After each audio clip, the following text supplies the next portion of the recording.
1268 carpet area 3 BHK university road Akashvani ચોકથી તદ્દન નજીક. તો વેલકમ ટુ ઘરોંદા ગેલેરીઝ. ઘર સે પહેલે ઘરોંદા. આ એનો લિવિંગ એરિયા છે. લિવિંગ એરિયાની સાઇઝ છે 19x12 ની. કાફી સ્પેશિયસ લિવિંગ એરિયા બિલ્ડરે આપેલો છે. અને હા, તમને હું એ જણાવી દઉં કે આ બિલ્ડર કન્ડિશન ફ્લેટ છે, સેમ્પલ ફ્લેટ નથી, જેથી તમને આઈડિયા લાગશે કે સ્પેસ કેટલી તમને મળવાની છે. તમે અહીંયા સોફા તમારી રીતના રાખી શકો છો, ટીવીનો ટાઈમ બનાવી શકો છો. અને લિવિંગ એરિયાથી અટેચ જ પોર્ચ આપેલી છે. પોર્ચની સાઇઝ છે 5x11.5 ની. સ્ટેન્ડિંગ બાલ્કની નથી, સિટિંગ પોર્ચ આપેલી છે. લિવિંગ એરિયા પછી આવે છે કિચન અને ડાઇનિંગ સ્પેસ. ડાઇનિંગ સ્પેસની સાઇઝ છે 8.5x15 ની. કાફી વિશાળ ડાઇનિંગ સ્પેસ આપેલી છે. ડાઇનિંગ સ્પેસની એક્ઝેક્ટ તમને આ બાજુ દેખાડું. કિચનની સાઇઝ છે 9.5x11 ની. કિચનમાં તમને આર્ટિફિશિયલ માર્બલ બિલ્ડર પ્રોવાઈડ કરવાના છે.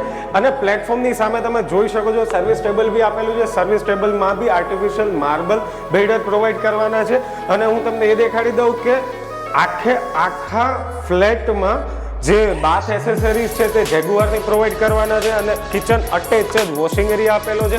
વોશિંગ એરિયા બી તમે જોઈ શકો છો. કિચન અને ડાઇનિંગ પછી હું તમને દેખાડું તો બિલ્ડરે સ્ટોરેજ રૂમ બી આપેલો છે. સ્ટોરેજ રૂમની સાઇઝ છે 4x5 ની, જે તમે જોઈ શકો છો.